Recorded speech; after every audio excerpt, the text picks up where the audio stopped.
If you're a maintenance supervisor for a commercial property, you've had to deal with everything from leaky faucets to flickering light bulbs. But nothing's worse than that ancient boiler that's lived in the building since the day it was built, 50 years ago. It's enough to make anyone lose their cool. That's where Grainger comes in.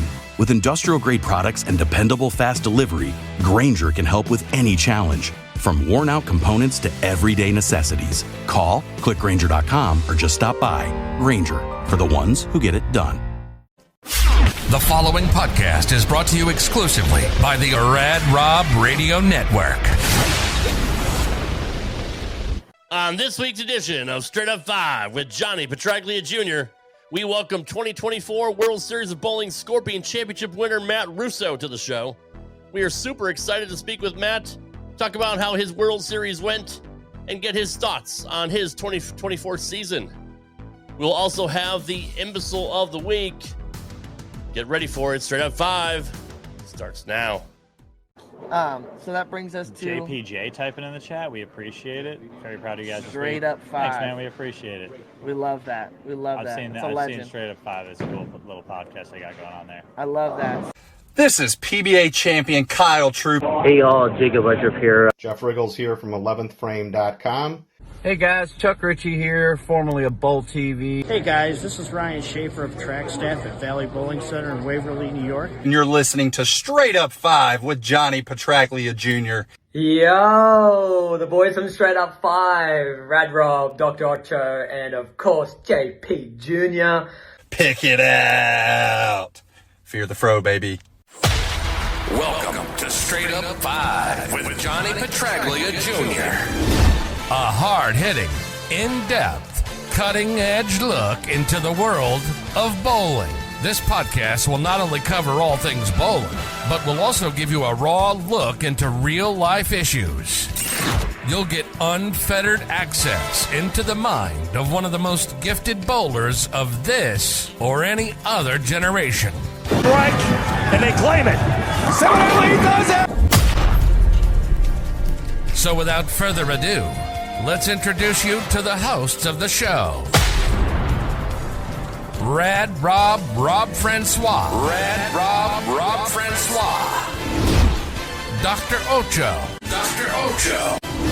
And the incomparable Johnny Petraglia Jr. Johnny Petraglia Jr. Hey guys, welcome back to Straight Up 5 with Johnny Petraglia Jr. I am your host, Rad Rob, Rob Francois. This is episode 114, and we have a very, very special guest. But before we bring him in, we also have to introduce our two hosts of the show, or co-hosts, if you will. First off, from Ochoville, he is the resident doctor of Straight Up 5. He has the largest guns in the world. He is the best right-handed bowler on the show because he's the only one tonight.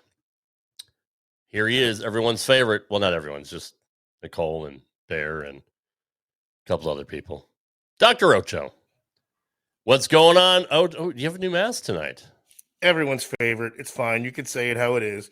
Rob, what are you the second best lefty at? Like shoving Popeyes in your mouth left-handed, or what's like? Because it can't be bowling. Because I think Matt's lefty, and the other fella, I think he's lefty. I'm just saying.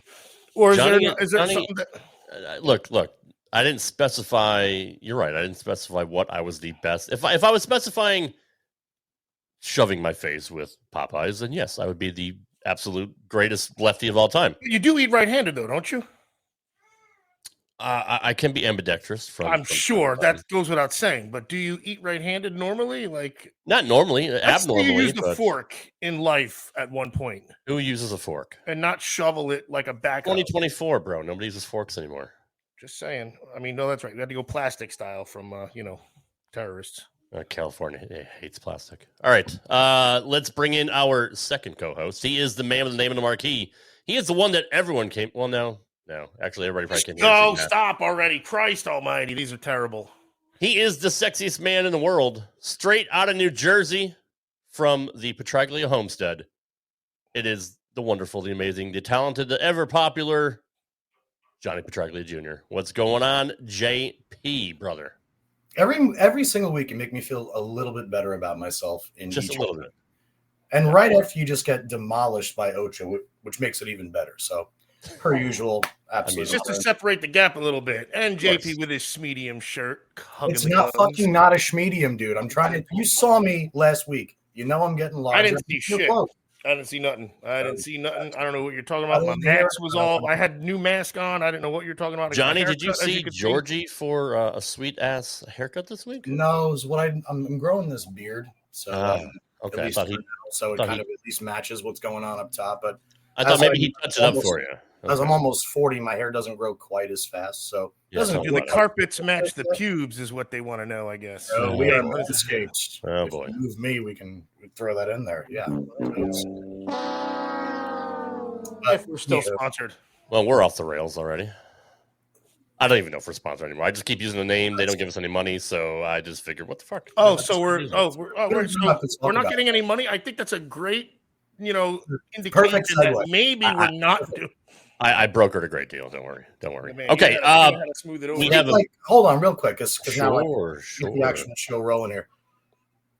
We must have a good show because all of the greatest players in the world, they all say yes. And this guy is just another addition to an absolutely awesome run we're on here. So thanks again for all the continued support from the fans. Yes, thank you. It really is an honor to be able to dive deep with the sports elite. So really, really looking forward to tonight's guest. So I just wanted to say that before you did whatever highlight reel you got for our very special guest tonight.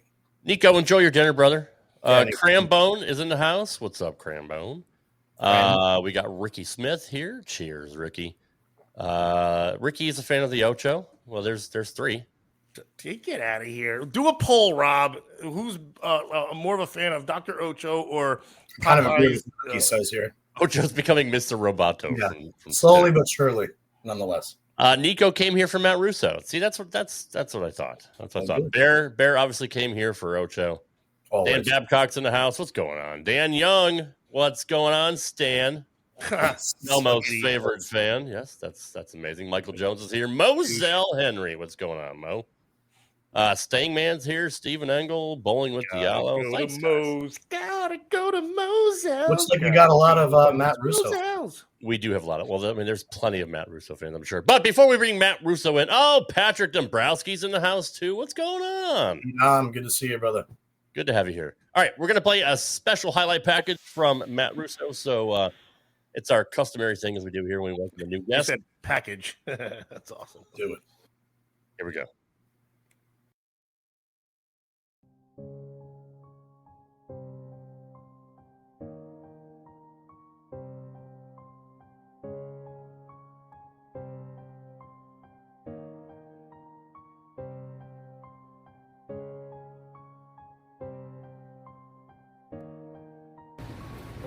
Any kind of decent count here will take care of business for Russo. That is what we know as decent count. He needed 6, and for the first time, Matthew Russo is a PBA champion. For the red and black, for his wife's school, Maryville University. With that ninja trail behind him, Matt Russo is the man in Allen Park tonight. The Scorpion King. Yes, man, you did do it, and that's why he's moved to tears right now. His biggest miss was just under 1 inch. He said, I trust in my game now more than ever. He dedicated himself even more. He just amped up his commitment level. Hard work pays off for Matt Russo. There's Stan. I love you. Mommy's so proud of you. I know. Dad, Tom, Mom, Maria. Okay, go enjoy it. Go grab that trophy. Go get it. Go get it. Pop says go grab the trophy. Yeah, go get it. Mr. Russo, this moment is all yours. Yeah, baby! Thank you, PBA. Thank you, Turbo. Thank you, all my sponsors. My wife, Lauren, I love love you so much. Maryville, this is for you girls. Good luck at ITCs. Let's go raise another trout, baby. Let's get him. He's so humble, and he is a Scorpion champion.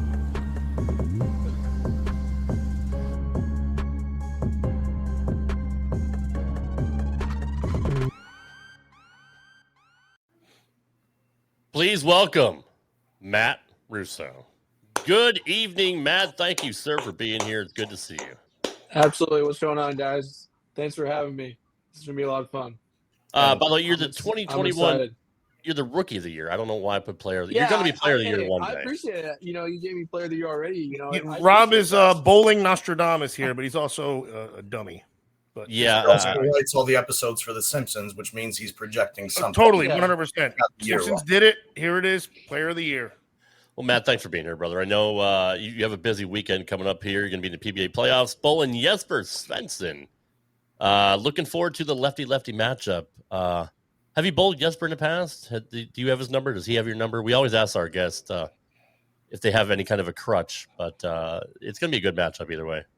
Yeah, I bowled Jesper one time in my career. I bowled him in match play at the World Championship and beat him the first game by about 50. So 1-0, I'll take it. My two best records against anybody on tour is EJ Tackett and Jesper Svensson. So that's a good freaking run there already. Yeah, it's say that again. And that should mean that. Yeah, that should mean that Jesper has to win by over 50 to even win the show then, right? Just to similar styles too, similar mechanics, similar lines. I mean, a lot of similarities between you guys, I feel like. Yeah, for sure. Obviously, Jesper throws the urethane ball a whole bunch, and I've gotten to this point where I don't really like the urethane ball. I throw it unless I have to, and I think that alluded to a lot of success at the World Series of Bowling because I only used it on Cheetah. And it proved to be, that sometimes it's not always the play. And just glad I was able to showcase the reactive ball a lot. And I think the win feels better that, it's not just the classic urethane on the left side. Yeah, you get a stigma under it. They give you a stigma. He just threw urethane. He piped it around there, between 5 and 10 and just let it cook in. But you actually were throwing the lane open a little bit. So good for you. I love money, but as much as I love money, I will gladly take, maybe a little bit different route.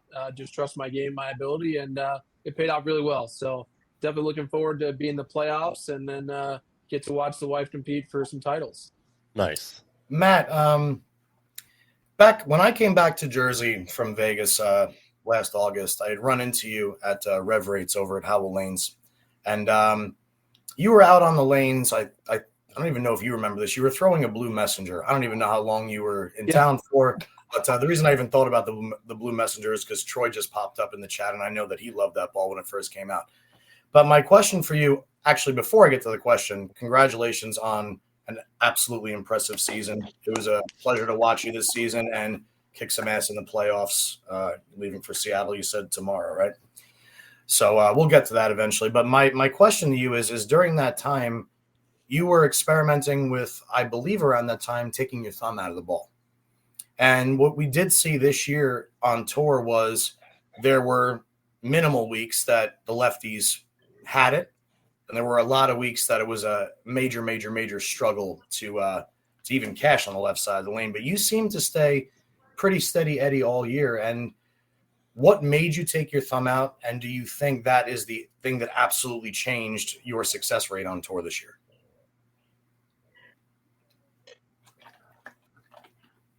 Am I muted or is he stuck? No, you're good. Oh, are you stuck, Matt?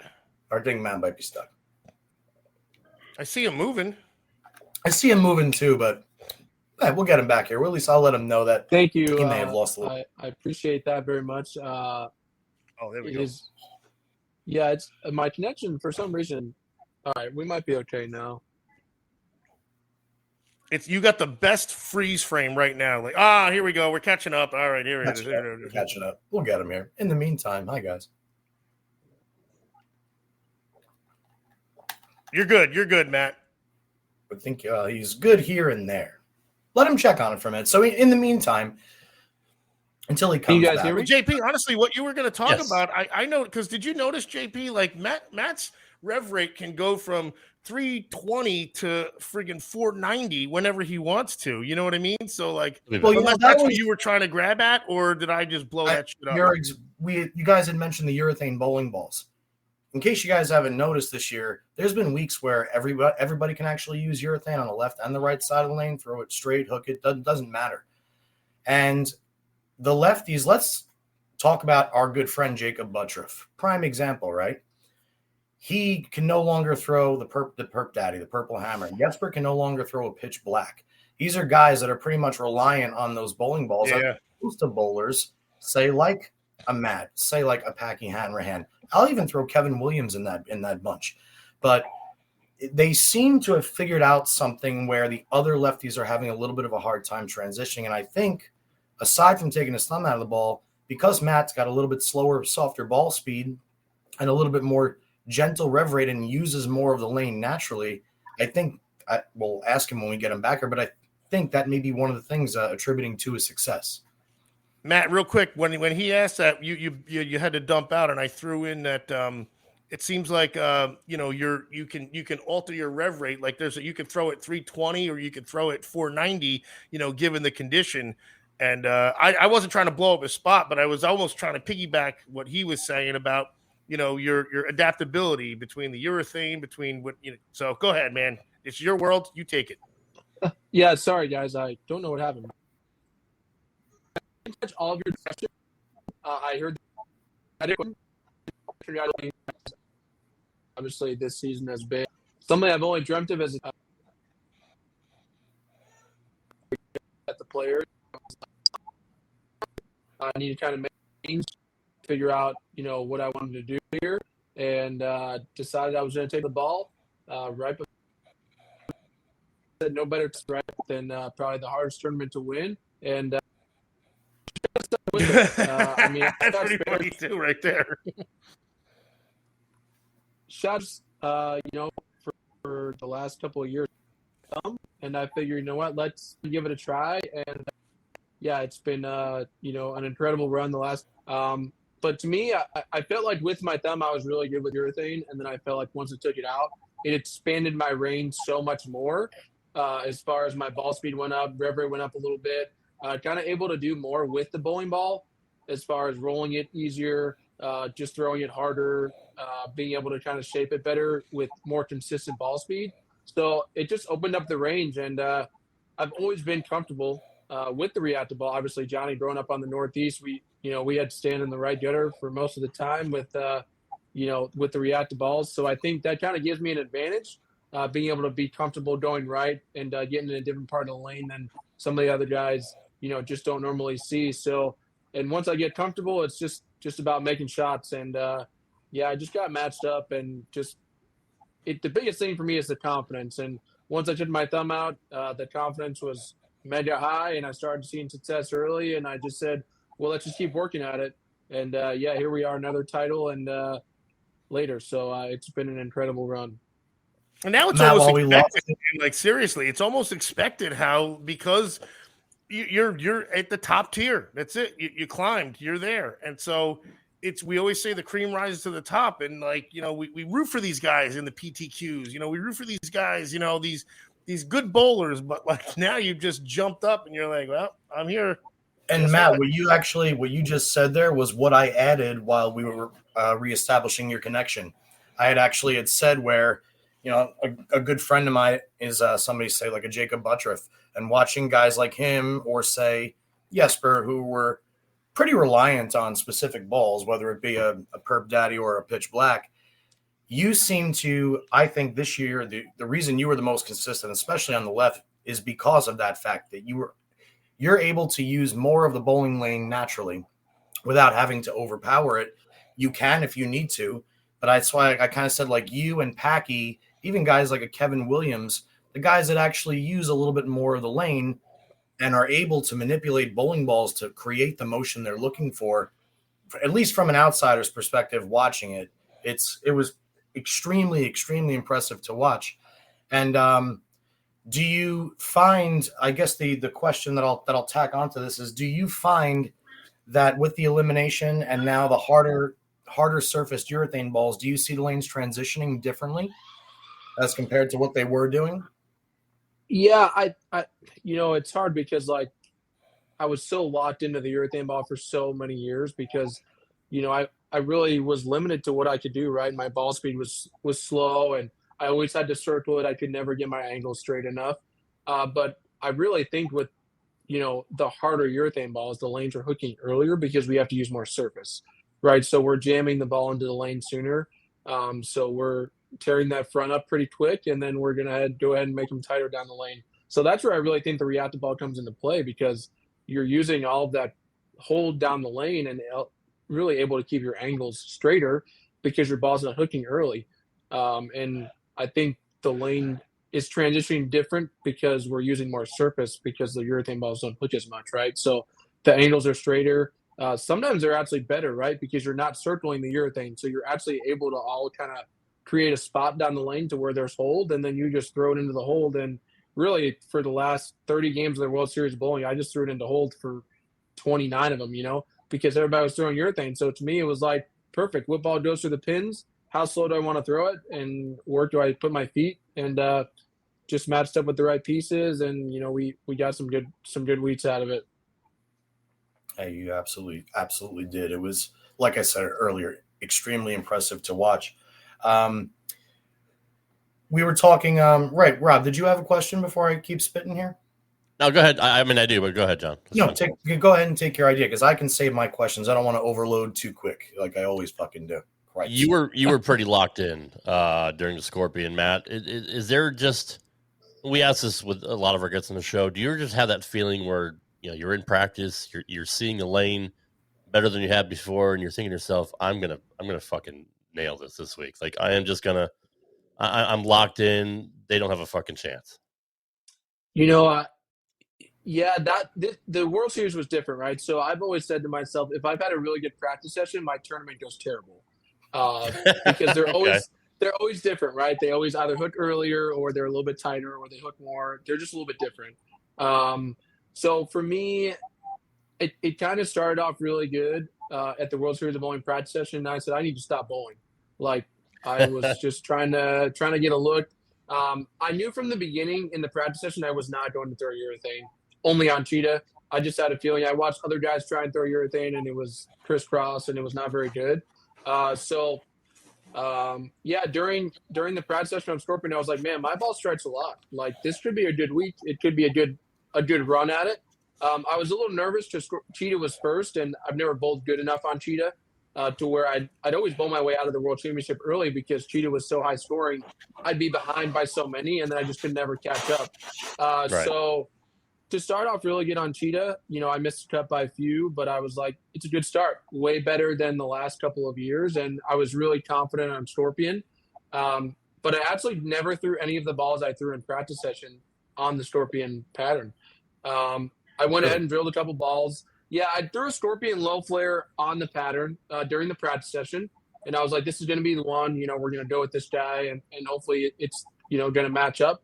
And then somebody told me to drill Black Conspiracy, the new black radical ball we had coming out, to kind of be a little bit stronger if they got tighter or they just weren't going to hook as much. So I drilled that one. I threw that one the first 2 or 3 games, and I didn't really have much. I had 250 the first game, and then I bowled 170, and I was like, man, this is going to be rough. Like, of course, I bowled really good the first game, didn't bowl good the second game. Then I bowled 280, I think, the game after that. So I had a good ball reaction on good pairs.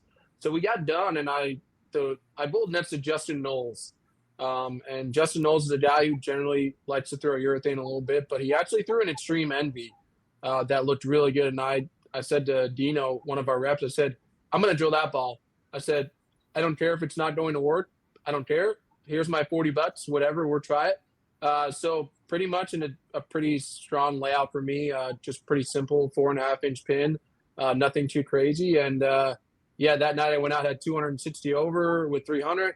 And then the day after I had 250 over with 279 the last game to get into the number 1 seed.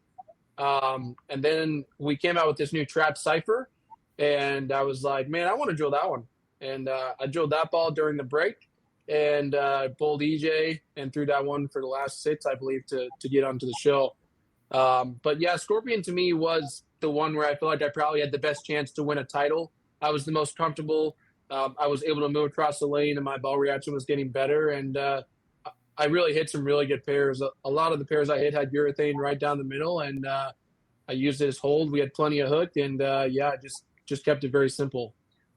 It was really fun watching, Packy bowl and him getting the crowd going, and it's different to see. I mean, it was like the PBA league, where the crowd is crazy, and I think at one point Randy didn't really know how to react to it. If you listen to him on commentary, but is that cool for you? Because I saw you try to do the same thing when you were bowling against him. Like, does it matter to you if it's quiet? Does it matter if do you have more energy when the crowd's pumped up? Like, where do you stand on that whole thing? Because for many, many years, obviously, as you know, watching it on TV, you could hear a pin drop sometimes. So, yeah, I mean, before I answer that, what most people don't see, obviously, right, is your practice session before you bowl on television, right? You get the 10 shots or 8 shots, and so I actually had no ball reaction before the title match. My ball was doing everything but what I thought it was going to do. And I looked at one of my reps and I said, honestly, I have no clue. Like, what am I going to do? And he's like, hold on. So took a 500 pad and crowbarred the ball, and I threw it twice. They both struck, and I said, all right, we're going to go with this. And, when obviously I know Packy's a tough opponent. He already had a game under his belt, bowled a really good game, and the pair looked pretty nice. So to me, I figured I was going to have to bowl 250 at least. But I knew the right lane was the hard. So I said, well, I'm going to finish on the left lane. If I get a double in the right lane, I've got 230 maybe, right? So with count and everything like that. But I knew he had more of the crowd because obviously with his YouTube channel and following, they were rooting for him. But for me, I love the crowd. I love the noise. I love the fans. I think it's really good for the sport. We bowled in that arena for the league, and the crowd was incredible. We won in a roll-off. Everybody was going nuts. So for me, it was just, I felt like I was at Maine, at Bayside, where I ultimately feel the most comfortable because everybody's rooting for you. It just, the adrenaline's going. I was bowling for my first title on television and with my family there. So, yeah, for me, it really was just have fun with it. Let's go out there, bowl a good game. Let's get the crowd into it. They're there to watch good bowling. Some young guys battling it out for their first title on TV. And, I think it's great for the sport. For me, anytime the crowd gets to root you on, it is incredible. And they got it going, and it definitely got me through, a couple of the frames early where I got off to a hot start and then just kept going. That's just it. There was an old PGA commercial that said, and it's comparable to this because it says there's the most exciting thing about 500,000 screaming fans is 500,000 silent fans, and they show the putt drop, and then so it's almost like bowling is also right along that genre where like could be loud while you're throwing it, but when it's silent also, and then the pop when you get a strike, the explosion of the crowd, it's almost a win-win, really, if that's the case. Johnny, where do you stand on that? I mean, obviously you're old school, like Ocho and I, growing up listening to Schenkel and Bo, just kind of almost whispering like they do in golf, and to me, it's refreshing. I know certain bowlers. The constant cheering while the guys are on the approach. What my views are. Yeah. So, to me, it's when they amp it. You know what I mean? Is what it is. What I'm saying is, that it wasn't like they just started cheering. Question. But pay attention. It's when they amp it up and they're going, "Come on!" Like that's when if the bowler does that, that's fine. I think. But my answer to Rob's question, love you. Sorry, thank you. To yell at you, but I kind of did. He did. But this is why I had to set it up. Like you just said, the 500,000 screaming fans compared to the 500,000 silent fans. Just here's my view on this. I'm a huge golf fan. I absolutely love Scotty Scheffler, but I really, really love Tiger Woods. If Tiger Woods is on the 18th green, he said he hated Tiger Woods last week, by the way, just to let you know. And he has an 8-foot putt to win, say, I don't know, the Masters. I don't want those thousands of people cheering while he's over the putt. The silence is what actually builds the result. It's what makes the applause worth it to me. Now, Tiger isn't going, give me the freaking Right. If he thumbs up wanted while I to and they do it, sure. But to me, the excitement factor is brought up by the silence because of the understanding of the moment that they're in.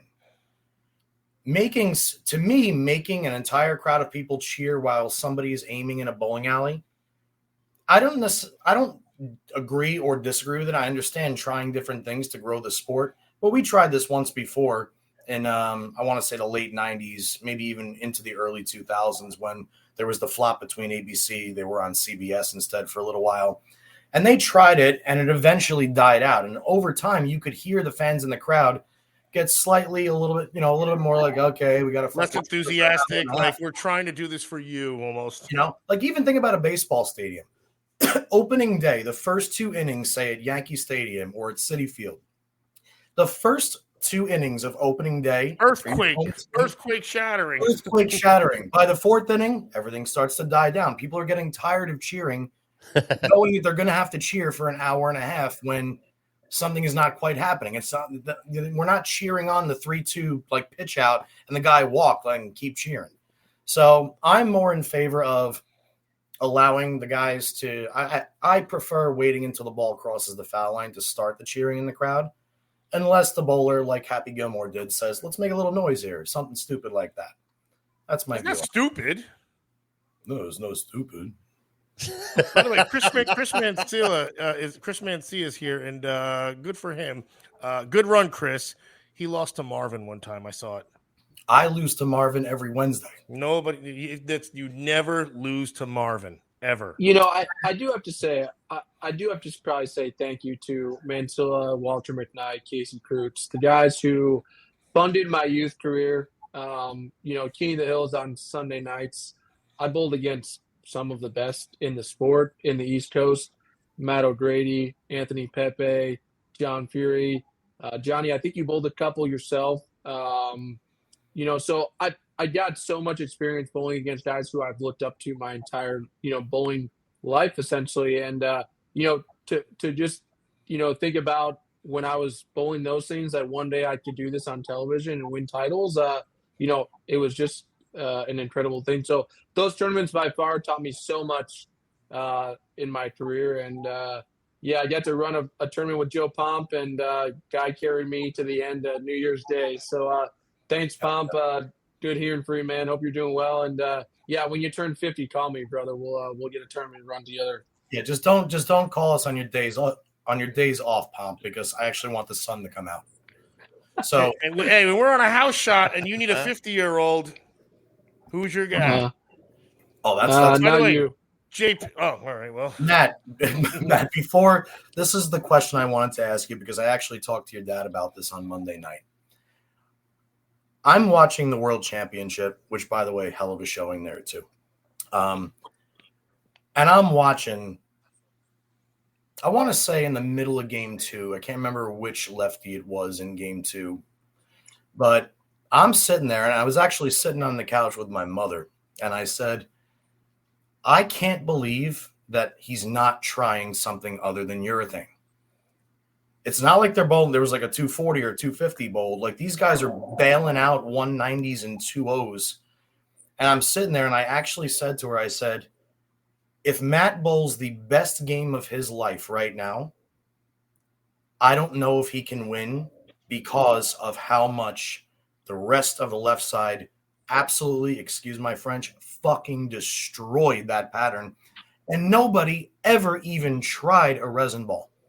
Now, again, outsider's perspective, it's opinion-based, so I want some facts from you. Am I completely off in my theory here, or does some of this hold water? No, you're absolutely true. A lot of those guys threw. So the hard part was like the bays were so different, right? So when we bowled match play on this pattern, the urethane ball was by far the best. Okay. So I tried to throw reactive my first 4 games in match play. I started with 250. I was the only one on the pair, right? So I made them nice for myself. But then I started hitting other pairs, and I was almost getting that over-under, right, where my ball would hook early, and then I'd move, it wouldn't hook. So I started to throw urethane, and I kept going the rest of the time. But when we got to the other side of the house, and I had bowled other shows leading up to that, I knew how different they were going to be, right? So for me, it really was just about trying to match up with the reactive ball.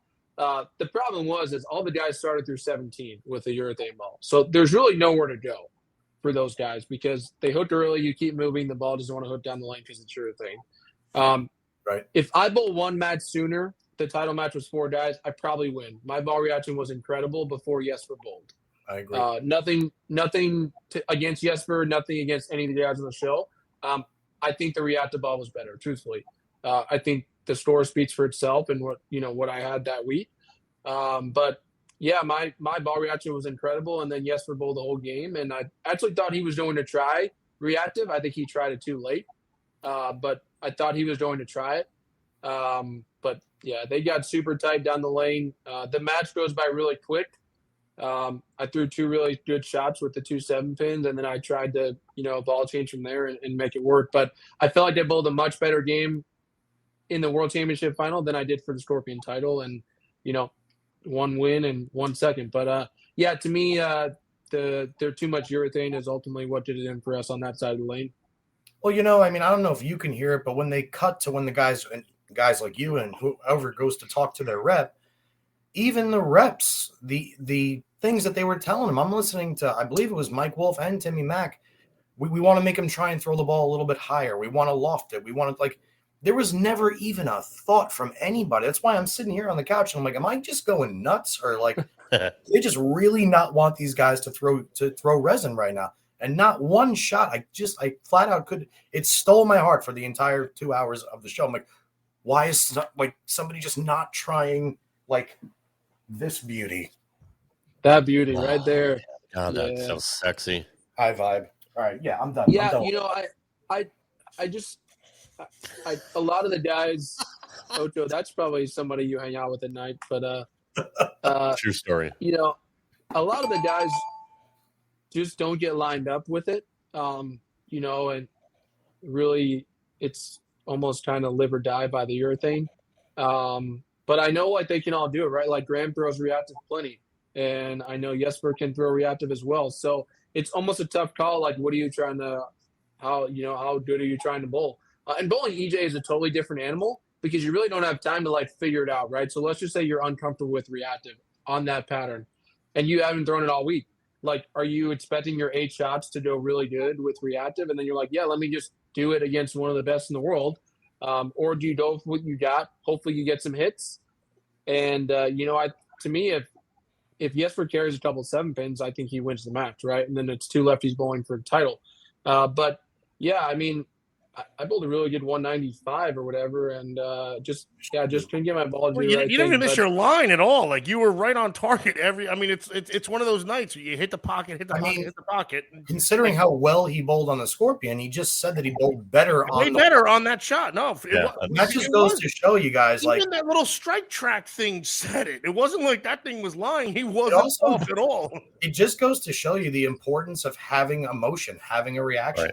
Right. If you have a reaction, even if you bowl more poorly in one event than one that you have it's the entire mindset of knowing okay, I mean, my ball's going to get 9 or strike. It's a very, very safe thought in your mind when you have that, as opposed to, oh my God, 5 through the middle, PBA. It's right in a block, all right. I'll but it's a good point, John. It's a good point you bring that up because if you look at the Scorpion show, my first shot was really good on the right lane. It struck. My second 2 were a little bit further left than I had wanted it to go. And they came back and struck. And to me, I was like, well, all right, here we go. I'm going to have a little bit of room. If my ball strikes from there, that just makes it easier to throw it, right? Now I've already conquered the right lane and, we go from there. But, yeah, to me, that you reactive ball was just way better throughout the week. And, it just didn't stand up for one more game. I know you said you have a pretty good record against EJ, but given what he's done the last couple of years, notwithstanding his entire career, but is he the most intimidating bowler on the tour right now, do you think? Is he the most intimidating? No, Anthony Simonson is the top bowler. I don't think anybody's intimidating, but intimidating to bowl against. Obviously, he's a sweetheart, but I mean, you get nervous a little bit. That's all. Anthony Simonson is the most intimidating bowler I think he's arguably the best bowler ever. He's the most versatile. He is the most dominant. I understand EJ wins a lot, and he's an incredible skill and incredible talent. But to me, that conversation starts and ends with Anthony Simonson by far. And I'll give you a little story, and this should sum it up enough. We were bowling TLC match play last week. Simon was bowling game 7 against somebody, and he was throwing it hard up 10, bowled 240. The next game, he drew Bill O'Neill, game 8, went to the pair over there, or 2 pairs away from where he was at. He went 35 left and bowled 250 at him. And to me, I'm like, how do you know? That's almost like toying with your competition. That's like, it's literally like, whatever you want, I'll throw it out there. That's crazy. It's just sickening to me. Like, it's incredible to watch him play. I could sit back and watch him bowl all day, whether he's bowling 140 or he's bowling 300. The guy is an animal. He is a freak of nature, a one-time talent that we'll never see again, and arguably he is the best player in the world. Hold on, John. Before you get that's good to hear that, though. Like, because we always hear about we don't really ever.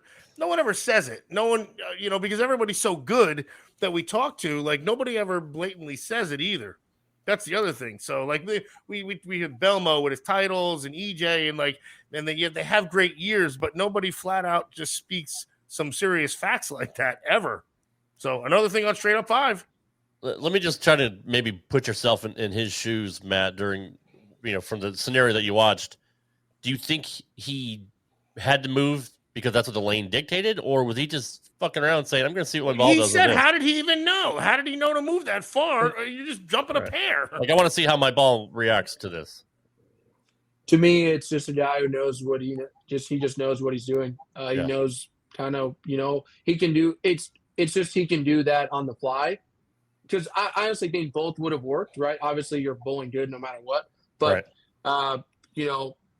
you can talk about the runs that he had this year on tour. Like, he was 170 out of the Springfield show with 3 to go and bowled 560 the last 2 to get in, runs the ladder, wins the title, and then we go bowl in the Shark, and he's 200 out with 2 blocks to go and bowls 850 the first 3, throwing it 100 up the track. Like, it's just that kind of stuff that I think separates him from so many other things. To me, a lot of guys say that the titles is what trumps, and that's going to give you who is the best ever and things like that. But it's so hard to win. Like, that's what I don't think people understand, is it's so hard to win. Just earning one title is good enough. Earning another title in 5 years, you win 2 in 5 years, and it's like, damn, you're there. But I mean, for what Simo has done, and for what EJ has done, and for what Kyle Troop has done in Belmo, the guys who have been on top for the last 5-6 years is incredible. They are absolutely the powerhouse of the tour. And every year you get those other guys that, fill in. Like, this year has been Marshall, and last year was Bill, and, you get some of those other guys, but they're just that good. And to me, you sometimes have to look past the winning and just look at across the board. Like, I mean, they're always Simo there. Simo to me is the best in the world. Let me ask you this, Matt. Real quick. Coach, 1 second. Go. I want to add to what you said about Simo, because, as you spent a lot of time with Anthony when I was out in Vegas, and had the luxury of seeing him at his bowling center at the time.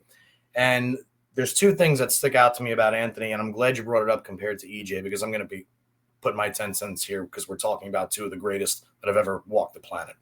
So no matter what we say about a bad derogatory about one or the other, they're 2 of the best on the planet, or at least I'm talking about me. Anthony is 100% fearless all the time in all walks of life. If Anthony sees an opportunity to do something, he doesn't hesitate for 1 second, not a single second. If Anthony bowls 279, 279, or 279, 278, and the fill ball, the 278 was a flat 10, you bet your ass there's a pretty good chance Anthony might just switch bowling balls, even though he's averaging 278.5 for the last 2, right? And he does it with 100% full commitment all the time. He's absolutely fearless. And when you take somebody that is not only capable of doing everything, but doing everything great, not just good, every single thing he does is great. He can beat you back up. He can beat you in parts of the lane that nobody else can touch. He knows it. I mean, that's like, let's be honest. So what I was going to say compared to EJ is when I watch Anthony is, in my eyes, always going to hit the hole every single time he needs it, whether it's 3 frames, 4 frames, or 1 shot. Anthony's always going to put the ball in the hole. EJ, I'm not 100% sure when I watch him if he's always going to put it in the hole when he needs it. To me, that is the deciding factor as to why Anthony is slowly but surely becoming the greatest we've ever seen. It's very, very hard for me to knock Walter Ray and Belmo off of that podium, or Earl, or guys like that. But what we are witnessing is absolutely insane because the talent pool out there is so fabulous. But my thing was going to be a little bit more mental of it. So now our good buddy John L. used to ride motocross, and he used to let people go forward. And then when I used to race about 10 years ago, I would let people kind of just take off, and I'd want to see if I can catch him. Is Simo, given the intensity that he has, does he almost like lose focus? I know you can't get in his head, but is that almost better for him? He loses focus. He just kind of runs through the blocks knowing he's in contention, and then goes, okay, now I have to do this. And he just snaps it up, because what you said, Matt, was like the last few times, he needed 3 games and he shot, you know what I'm saying? Like, it's almost like he gets that second gear where he's like, okay, now I'm going to turn it on because I know I can, and, play it cool throughout, and then just start to jump it up at the very end. I think some of it is he just, tries to figure them out and which is the best way for him to play them.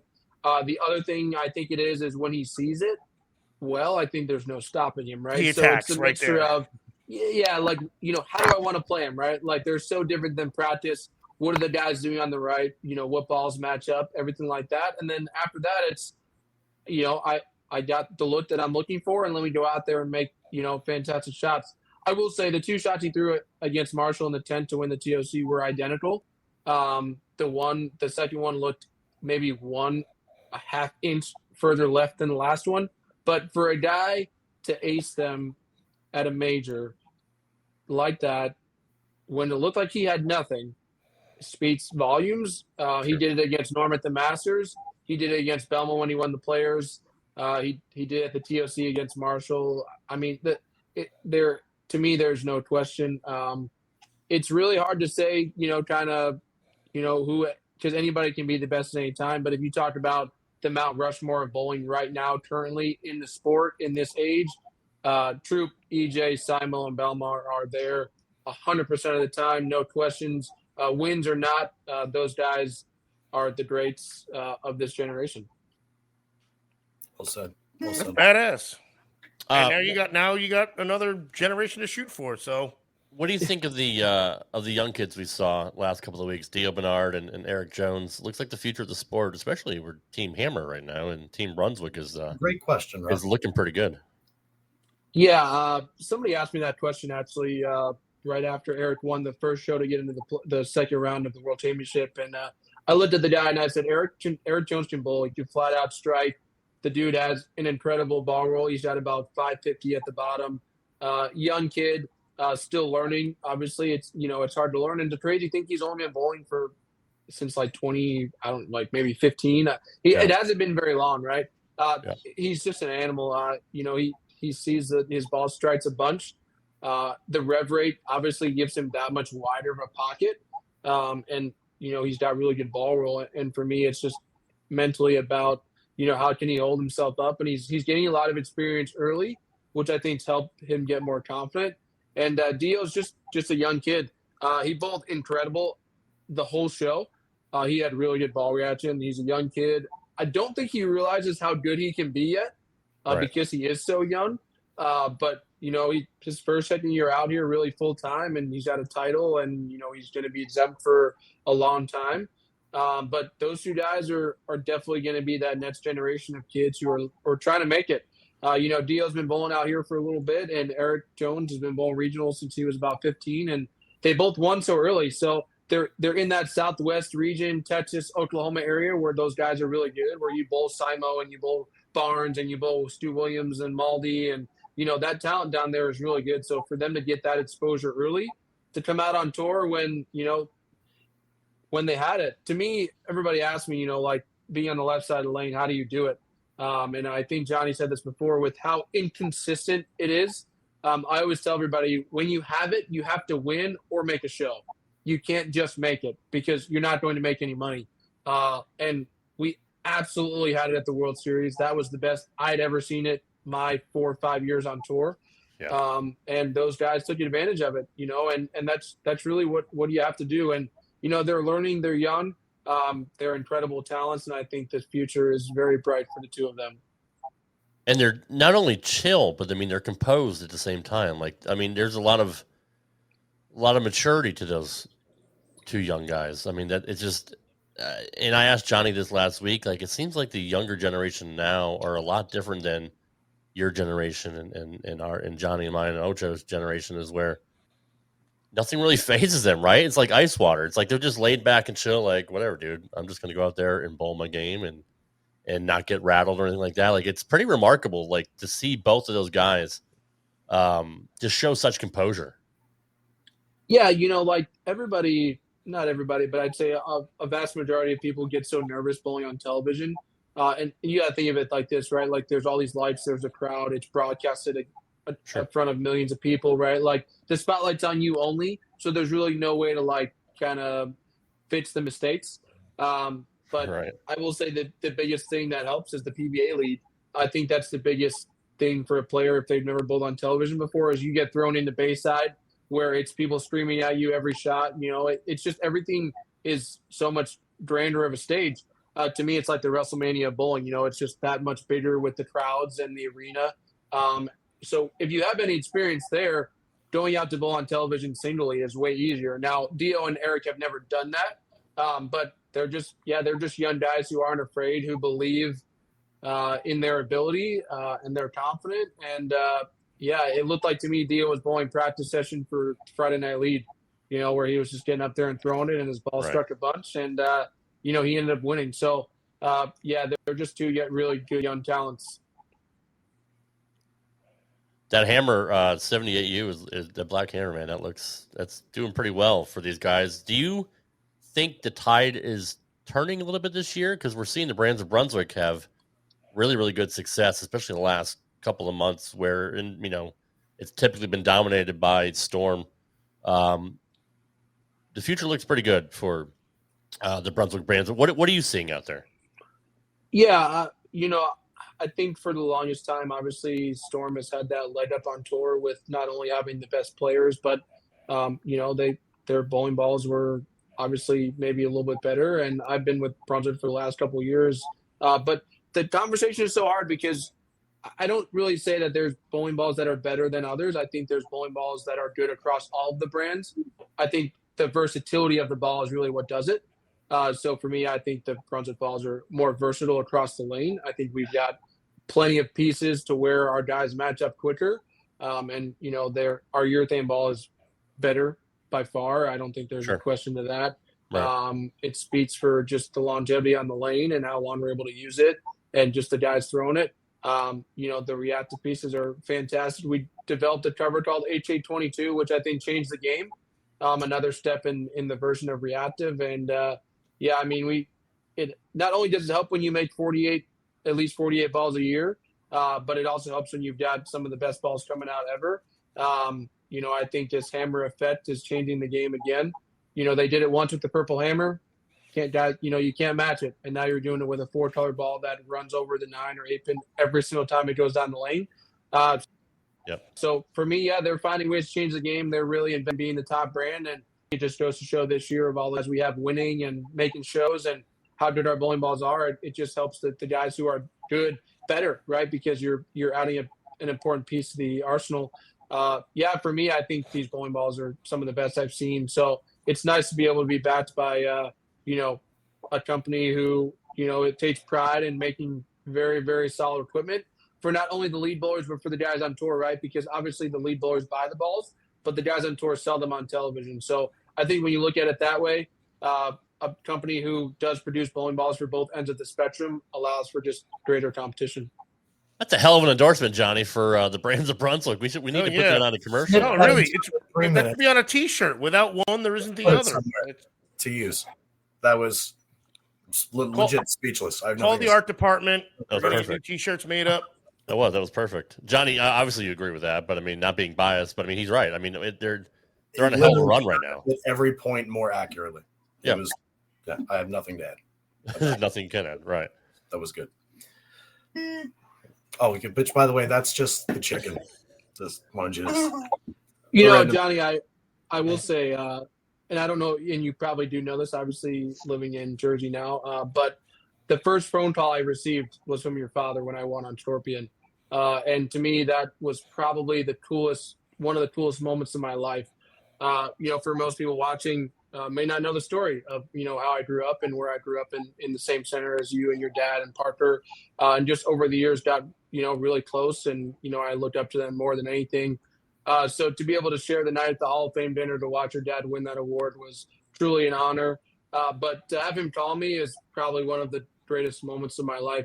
Somebody asked me the next day and they said, did you get any cool phone calls? And the first person I said was Johnny Petraglia. To have a legend of the sport, one of the greatest left-handers of all time, give me a phone call of somebody I've idolized and looked up as a mentor my whole life, just meant so much. So just thought you'd like to hear that. And it was really cool to see that phone call come through for sure. That's very kind of you. I will make sure I relay the message as he wanted me to let you know that he says hello. So tell him I said hello. Yeah. That's some good stuff, man. And it's just a testament to the kind of person you are. The interview of when you won the Scorpion or your shout outs at the end was like, it couldn't be any more classy and it matches your personality. And it's just pretty cool to see, like, the one thing my dad's preached over the years, to see it in guys like you, and that's very, very kind of you. I'll make sure I relay the message to Dad, or just make him a Facebook account so he can actually watch my show. Yeah, right. He won't subscribe to my show because he doesn't want to get Facebook. He can still go on YouTube at least. I mean, My we're all over the place. No, he man. can't. He doesn't do that. My dad refuses to have China watching everything I do, and I'm like, all right, Dad. You can go on YouTube on anything. You don't have to sign in or anything. Snail mail the message to him. But that also shows the level of badassery that your dad is too. Like, your dad has been like, if you look at the face of Brunswick for the last 50 years, it's Johnny Petraglia. Yeah. And the fact that he's still going out of his way to do that and represent the brand is just cool. And for you, Matt, growing up, like, as a kid bowling, you had the greatest of all time there. Like, and not just that, but fellow lefties, like, which is even cooler, right? So it had to be remarkable, like, growing up in Jersey and seeing your idols, every week. I can't imagine that. Yeah, I mean, everything I've learned, whether it's on tour or, in the sport, is credited to both of them. Obviously, Johnny, I didn't really see him as much. I was just so young, right? So, but for me, I mean, Parker has been by far the best support system outside of my wife that I've ever had in the sport. Growing up as a fan of his to bowling his scholarship tournaments, and then it just kind of all clicked. Like, I really don't even know how we all got so close, but I just started seeing him around, and I just took a liking to what, obviously being one of the greatest left-handers and watching him on television, and just kept going down to the center. Didn't realize we were actually all from the same center, and started bowling his tournament youth leads, and I remember as a little kid just in awe of watching these two greats throw the bowling balls down the lane. And I remember every time these new balls came out from Brunswick, Johnny and Parker would be like, hey, try this. Obviously with the two hands, it made sense for me. But yeah, to have those two guys just give me advice and be able to watch them compete and learn from the two greatest has meant so much. And Parker drove all the way from Kentucky to watch me bowl one match for a major. And, even though I finished second, to me, it just shows the testament of how much they care. And without the two of them, I really don't know how much I would know in this sport. And, mentally, I think it's the biggest thing is to watch how the greats do it, right? And to how mentally stable do you want to be, and how do you react to bad games, and how do you come back from that? And just how do you hold yourself on the lanes? And to me, just learning from the two of them has been an honor. Plus Parker, he's like the most easily approachable guy in the world, too. The guy is like just so damn nice. Yeah.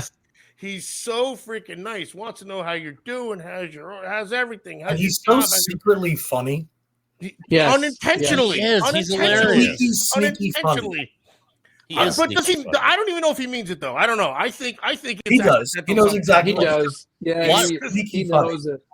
Watching him and Brandon like just needle each other all the time, like you could tell. Like when I heard him swear for the first time, I was like, "Holy shit! No way! You just did that. There's no way that just happened." But it's amazing. But it was perfect timing too.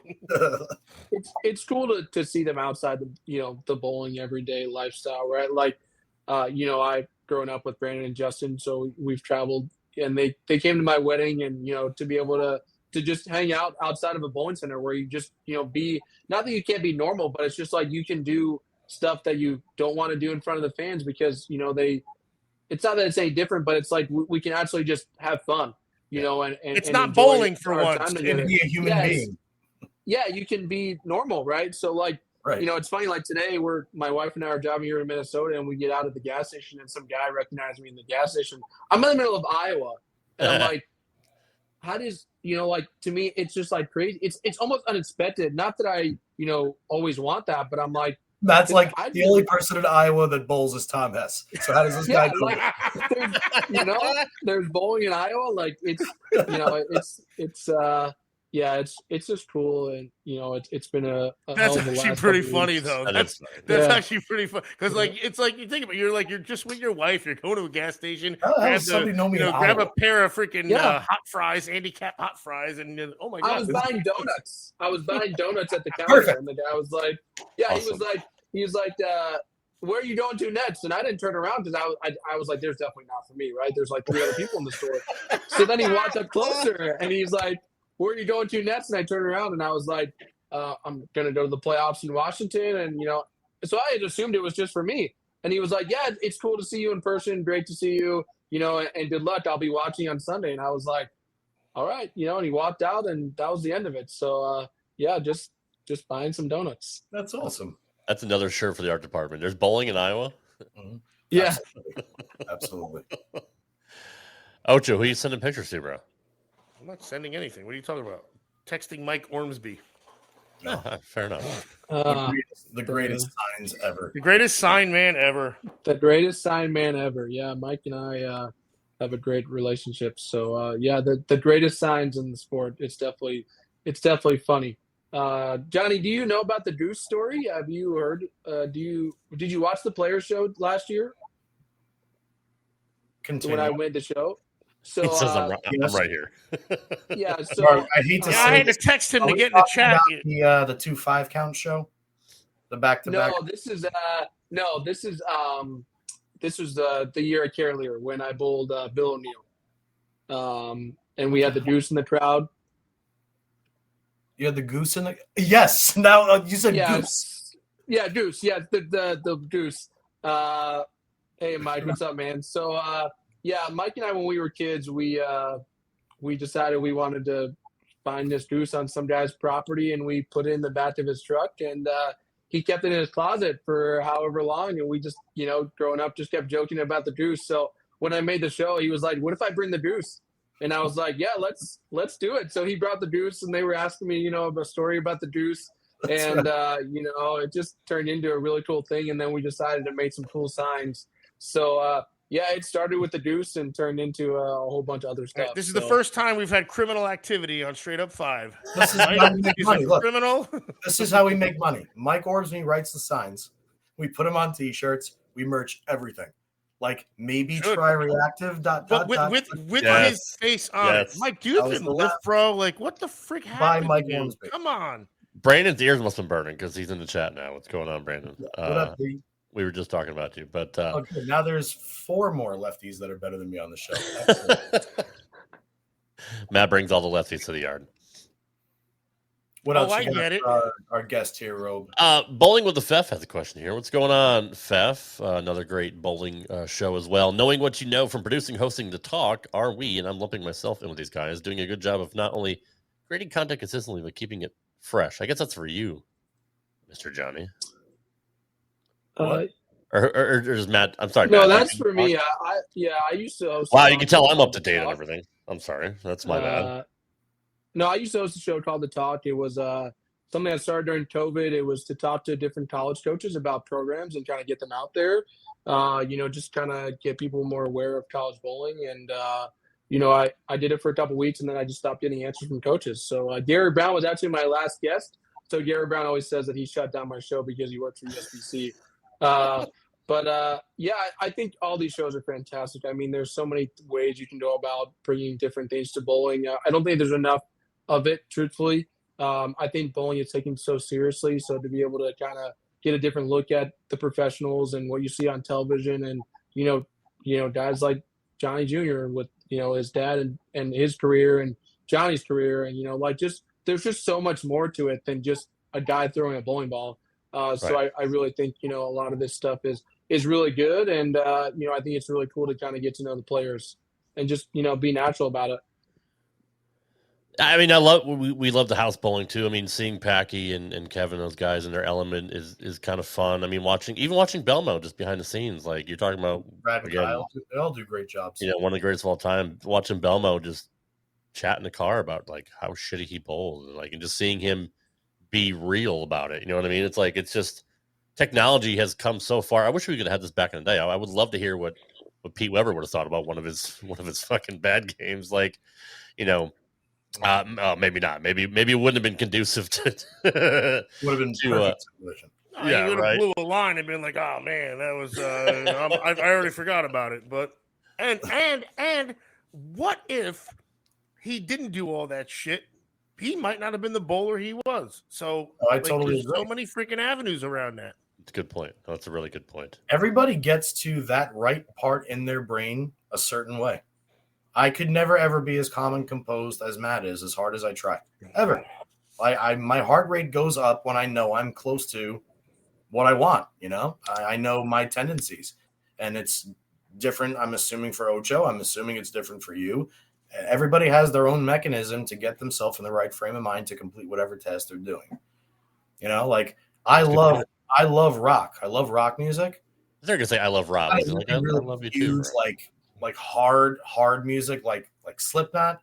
But when I'm in the gym, I will turn that on and listen to it because it makes my lifts a little bit better, But I'll never listen to it in my car, I'll listen to Sam Cooke in my car. But that's kind of what I was saying. So yeah.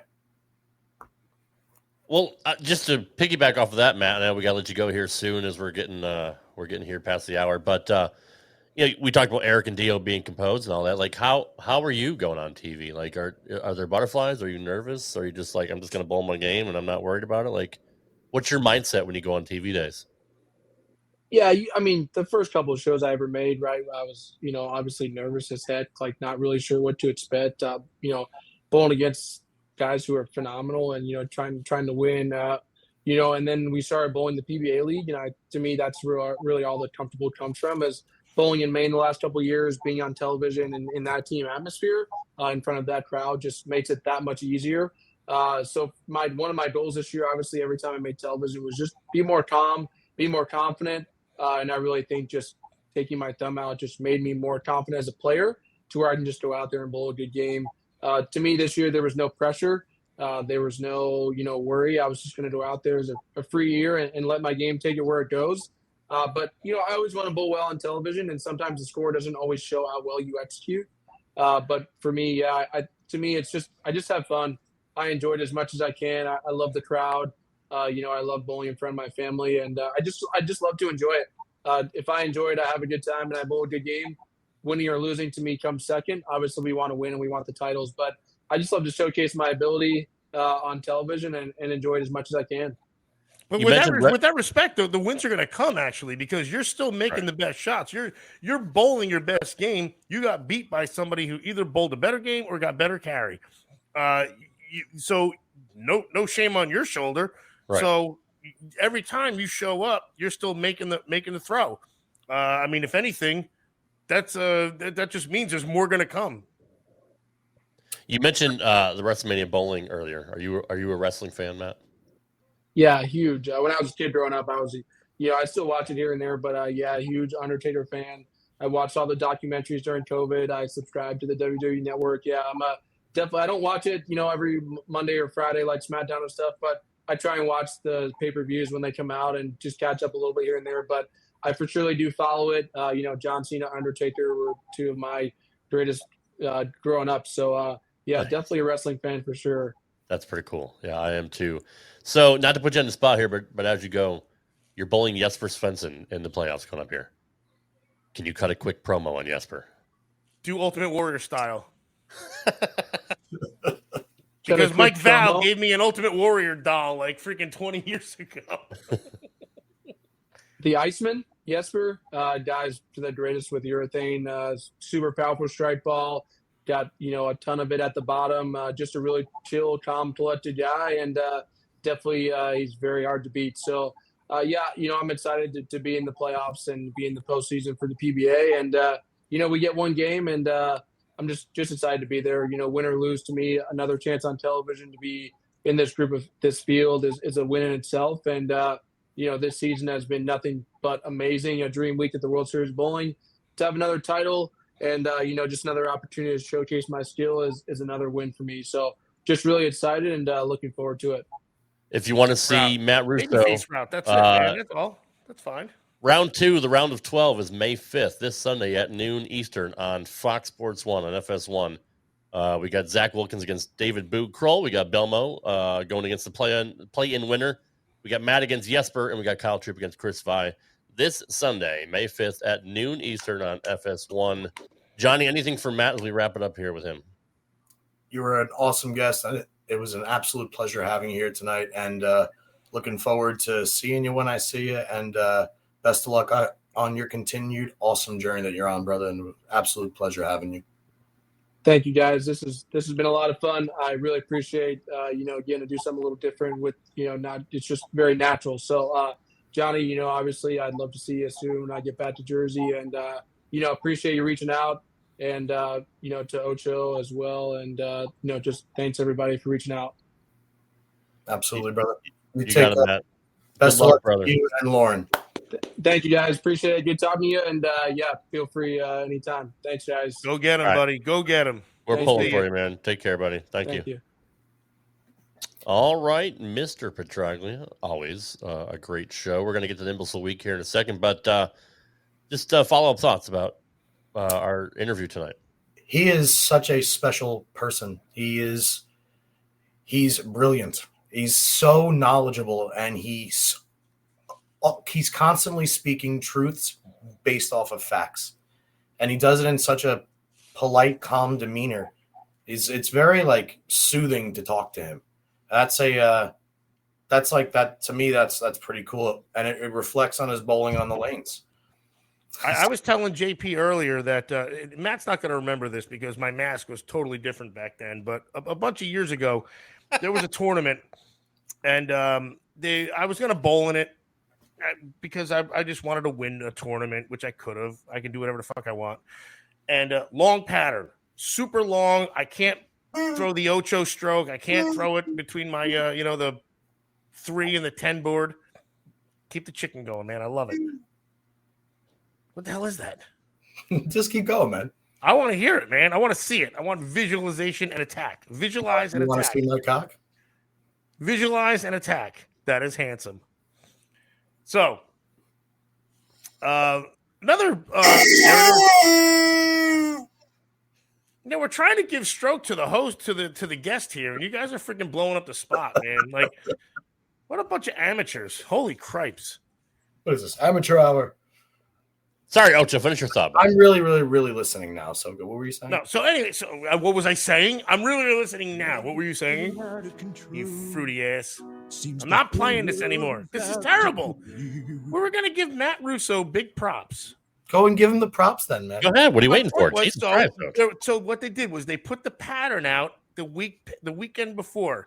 So it's a Saturday afternoon in May. There's nobody at the bowling alley. And a friend of the show, Greg Hess. Everybody knows Greg Hess, Northeast guy. Everybody's favorite sex. Such a dick. I'm just fucking with you. I'm sorry. I had to. That last one. No, that's the last one. I'm sorry. And that's actually really disrespectful to Greg Hess, who JP knows very well. I'm done. We're done. I mean, we're done. We got to go. We're out of. No, I'm just kidding. All right, finish. No, your I'm thought. out of time. Finish your thought, Ocho. I thought you were imbecile of the weeking it. I was fucking with Ocho. I was interrupting him again. Oh, we're not doing that now? Well, we are, but not right now. Oh, okay. After he finishes his thought. Okay, well, let him finish his thought. Come on, Ocho. Let's go. You're moving too much. Ocho, come on. You got to blink at some point. His heads are moving. Can we get prop bets on how long he can hold it?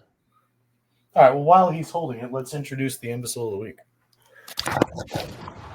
It's time for everybody's favorite segment. If you guys don't know how to use a seatbelt, just ring your call button and Tommy will come back there and hit you on the head with a tack hammer. You know, Lloyd, just when I think you couldn't possibly be any dumber. Here's the imbecile of the week. Some people are really stupid. All right, this is non-bowling related, Johnny, but this is something we found in my local group here in Murfreesboro, Tennessee, the pride of Middle Tennessee. This young lady had posted. So Saturday night, we show up at a restaurant to eat at 8:45. Its hours are that they're open till 9 p.m. They refused to serve us, and the waitress had an attitude from hell. So today, I show up at another place of business 10 minutes prior to closing at 7 p.m., they refuse to deal with my issue. So business owners, if your hours are until a certain time frame, how about you actually serve your customers until it's time for you to close? Just a suggestion. I have so many thoughts on this. I knew you would. I knew this would be a good one for you. Okay, this is a great one. Oh my God, where do I start? First of all, if you're an ignorant, inconsiderate piece of shit that shows up to a restaurant 10 minutes before it closes, I would want nothing more than to spit on you as I hold the door for you to leave, because you just know better. You should just know better. Those people get paid until the time is over. And God forbid you don't tip well after you've kept the server and the cook and all the other shit going. You're like the biggest piece of shit walking to me. So that's one side of my thought. The other one is, it's fake. If you do, you should have to be seated because it's during open hours. No. Fair, but again, there's an understood quality factor there. It's not like when you walk into Macy's to do some window shopping or, staring at how cute the freaking mannequins look like Rob does every other week. You only got about 10 minutes left before they close. And there's also a closing element to a restaurant where anybody who has seen the movie Waiting, which should be subject to any human being before they ever go to a restaurant in their life, it's not like they just have a flank steak sitting out waiting for you at 8:45 when they close at 9. I also feel like I feel like this is part of a joke. I feel like this is like almost, why close at 9 when you get the cow for free? No, that's a joke too. This has to be a joke because nobody in their right mind would go unless, again, common sense. She was pissed. Like, you just brought up the movie Waiting, and in the movie Waiting, the douchebag best friend or old friend of Justin Long. Of Justin Long, thank you. I almost said Edward Furlong. Stupid. He comes in, had Long in it prior to closing, and all the cooks and everybody get mad. But because they're counting at the time where like the kitchen's going to be closed, and they're like all of a sudden. Now again, the restaurant. But here's my problem with this Murfreesboro, Tennessee check. This asshole, with all due respect, Denise, but like you are an asshole. Denise, call me because I feel like you're like my style. Because you openly admit in the post here that you went back to another restaurant and tried to do it to them also. No, you're intentionally doing it. You're literally going around trying to ruin so many people's fucking nights. Why don't you just show up 20 minutes sooner? Are you not hungry at that point? Continued attempt just to out people it's like a new trending thing in this fucking world, and it is. It's gross. Denise, this is disgusting, Denise. Hey, look at the interactions. There's 330. Go ahead, Rob. 567 comments in an hour. The moderators took this down in the morning, but this overnight had at least. Hey, Rob, how did you even find this? What is this? Why are you on restaurant freaking Facebook page? No, maybe Rob was going to give a restaurant a bad review. Bad review. This was the best comment. Review. This is the best comment. This will not get the responses you expect. Hold on. Good job, Jonathan Tuckness, and the greatest last name ever. And she said, "Oh, I'm sure." She said, "Accountability is apparently a non-existent. I'm a former business owner. I never would have refused service doing my average." But what business was she? Was she? Denise, how many times did you get a customer that showed up 10 minutes before you closed? Right. No, that's not it. No. There's a big difference. If you got if you own a freaking bait and tackle shop and they show up 10 minutes, that's not a bad thing. Then you got to put away some more dead fish. That's it. When you go to a restaurant that there's so much preparing and freezing and again, for health purposes, we do this stuff. I was a bartender. I know everything. Damn it, I'm Dr. Ocho too. I mean, but at least in Rob retail, knows how to make sweet tea eventually. In retail, if you go to Walmart, they'll say, "Okay, Walmart shoppers, we have 10 minutes till we close. Please bring your final purchase." You're there 20 minutes past closing time and say, "Hey, the fuck out of here. We're closed." Right. Yeah, but if you're sitting down, they're not ordering a flank steak at Walmart. Right. But if you're sitting down, I have a feeling that this Murfreesboro Denise mayonnaise lady, this is a joke. I feel like she's the kind of asshole that would go in 10 minutes prior to it closing and then bolt the check. Yeah, right. Well, you're an ugly person.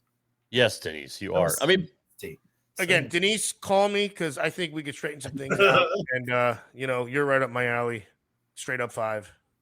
Well, Denise Wheeler Mayo, if that is your get in real line. name. Also, a lot of chicks after me. Sorry, Denise. You are this week's imbecile of the week, and you're probably right up there with Doc Sullivan for that. I'm just so now it's fuck Denise. We could. That's another T-shirt. Another T-shirt. It is. Next week we have another champion coming on. He is the 2024 Tournament of Champions champion, Marshall Kent, former guest on this show. He's one of our early guests that we had a couple years ago.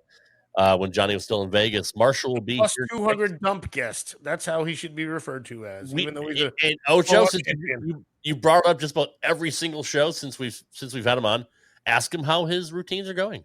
Well, I'd like to find out. I don't have to. He's winning championships. I don't have to ask him Marshall's anything. morning shits already. Yeah, has he changed shit? You guys can't wait to ask Marshall about his morning guest. No. It's not that I can't wait. It's that the fact that he is the one who talked about it and he admitted it. And he said, this is what happens because Ocho gave him the hard question. You go to Waffle House at 6 a.m. for your freaking 8 a.m. squad. You know, at 7 a.m. Marshall should write a book, How a PBA Major Champion Takes a Shit. No. We don't use that kind of language. We say bowel movement or eliminate. We don't do that. We're freaking classy people here. And it makes sense. Excuse me? I'm a classy person. You guys are not. I understand. That's fair. Thanks, Ocho. Thank you, Ocho. Thank you, everybody else here in our chat. We love you guys. You and make thanks it come to back. Ed for being here. And Mike Ormsby, do you even lift, bro? Seriously. Oh, JD has a question. Oh, shit. Are you wearing the same great tushy sweats from last night? I am not. So tonight I have on my. And are they quarantine ladies? Because you still haven't returned them. No, I haven't returned those. I think those still may be at Steph's house. No, they got to be in this room. I need to find it. I need to find that story out off there. Really short black Nikes right now. All and right. I made some pork chops earlier with this really nice gravy with some broccoli, and I'm going to go smash the shit out of it right now. Oh, yeah. Awesome. All right, guys. Thanks for showing up. Enjoy the bowling this weekend on Fox and FS1. We got the PBA playoffs starting this Sunday. Saturday's a play-in game. I wonder if Smalls is going to bowl. Smalls has been injured. I wonder if he's going to gut it out. I love Smalls. Somebody has to. You're killing me, Smalls. Wow, look at Ocho. Look at the traps on that kid. These are small stuff. Okay, pay attention. All right, guys. We'll see you next week. Thank you very much. Marshall Kent next week, guys. Enjoy the bowling this weekend. We'll see you next time. Take care. Good night, everybody. Fuck you. Thanks for listening to this edition of Straight Up 5 with Johnny Petraglia Jr. You can follow the show on Twitter at Straight Up 5 Pod. Follow Johnny Jr. at JPJR07. Follow Rad Rob at Rad Rob Gaming. And follow Dr. Ocho at the Dr. Ocho. Got a question for Johnny? Send your questions to straightup5podcast@gmail.com. We'll see you next time for another edition of Straight Up 5 with Johnny Petraglia Jr. Right here on the Rad Rob Radio Network.